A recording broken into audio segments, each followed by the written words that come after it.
ورحمۃ اللہ وبرکاتہ۔ ہمارا یہ چینل آپ کو آپ کے مسائل سے آگاہی کے لیے وقتاً فوقتاً آپ کے ساتھ رہتا ہے۔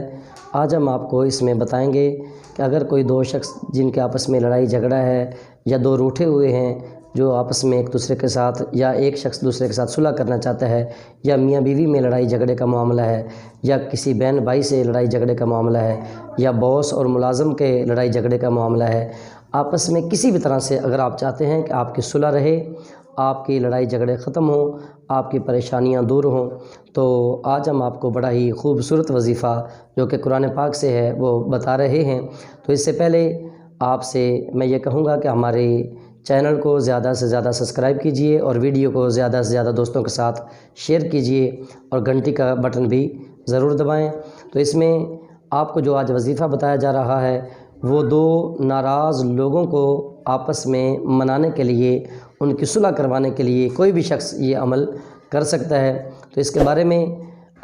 آپ نے وظیفہ جب شروع کرنا ہے تو اس طرح سے کہ 11 بار پہلے درود پاک پڑھنا ہے اور 11 بار آخر میں وظیفے کے درود پاک پڑھنا ہے۔ تو اس میں آپ نے جو قرآن پاک سے آیت مبارکہ پڑھنی ہے وہ آپ نے 123 بار یہ آیت مبارکہ پڑھنی ہے، اور اگر کوئی شخص یہ روزانہ وظیفہ کر سکے تو ٹھیک، ورنہ اگر ایک ہی بار اگر کوئی کر کے اور اس کا وظیفہ پڑھ کر کسی میٹھی چیز پر دم کر کے اگر مطلوبہ شخص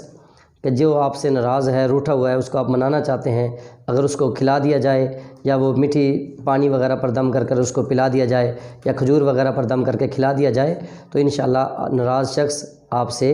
صلح کر لے گا اور آپ کو اس کا بہت زیادہ فائدہ ہوگا۔ یہ نہایت ہی مجرب عمل ہے اور بڑا مفید عمل ہے، اس کو ضرور کیجئے۔ اللہ تبارک و تعالیٰ نے قرآن پاک میں جو آیت مبارکہ ارشاد فرمائی وہ اس طرح سے ہے کہ پہلے آپ نے 11 بار درود پاک پڑھنا ہے اور آخر میں پھر درود و سلام پڑھنا ہے، اور پڑھ کر پھر آپ نے پہلے پڑھنے کے بعد پھر آپ نے 123 بار یہ آیت مبارکہ پڑھنی ہے۔ سماعت کیجئے۔ ان الذین آمنوا وعملوا الصالحات سیجعل لهم الرحمن ودا فانما یسرناہ بلسانک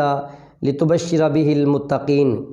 یہ آیت مبارکہ آپ نے 123 بار پڑھنی ہے، اول آخر 11 بار درود پاک پڑھنا ہے۔ انشاءاللہ عز و جل جو بھی شخص یہ عمل کرے گا تو اس کو فائدہ ہوگا اور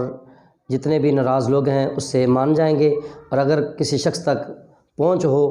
اس کو میٹھی چیز پر دم کر کے بھی اس کو کھلایا یا پلایا جا سکتا ہے تو انشاءاللہ عز و جل ناراض شخص آپ سے صلح کر لے گا۔ تو ہمارے چینل کو زیادہ سے زیادہ سبسکرائب کیجئے، ویڈیو کو زیادہ سے زیادہ دوستوں کے ساتھ شیئر کیجئے تاکہ آپ کا بھی تعاون لوگوں کے ساتھ شامل ہو۔ السلام علیکم ورحمۃ اللہ وبرکاتہ۔